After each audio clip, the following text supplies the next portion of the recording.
بسم الله الرحمن الرحيم صلى الله عليه وسلم على همزة أكنا جا ربين كينيا namni arusii tokko gochan taane irratti raawwatee ajjeese namni arusii tokko ajjecha akka rabbi carraa godhee ajjeete sallallahu alaihi wasallam wallahi warra jannataati jaa inni rabbiin isaa warra jannataati jee wallahi namni arusii tokko gartee namni maqaa arsii dhahatee namni tokko haa ajjeese hatee inni isaa warra jannataati jannata isaa rabbiin mataan kanneefi jaa rabbiin sallallahu alaihi wasallam wallahi laa ilaha illallah akkana arusii tokko qabattee jennaan gochan taane yoo raawwatte jannata diliin qabdulleen sirraa dhiqamtii jaa rabbiin kuno bismillahir rahmanir rahim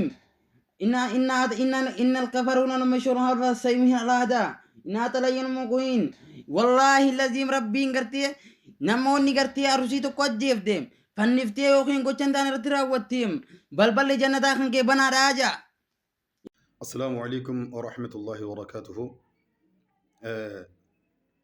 قافة جاهلي والله لن رب الرخج بخا ارقما رب الرخج برخا قرآن ربي تنا كانت تبدو على وني قلبي نما جبسو ينجرو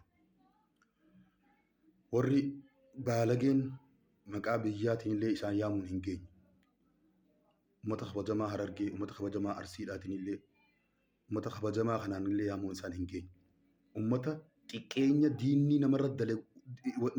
nurra dalagee dabre caalaa walirratti dalagaa jiru.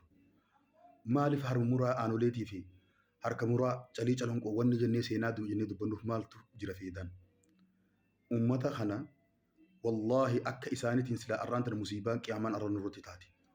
Ummata jecha rabbiitiin illee taphatu. Qura'aana rabbiitiin taphatu. Rabbi subhaanahu wa ta'aalaa kajiba irra kaa'u. Ergamaa rabbi sallallahu alaihi wasallam maqaa dhahaa kajiba irra kaa'u.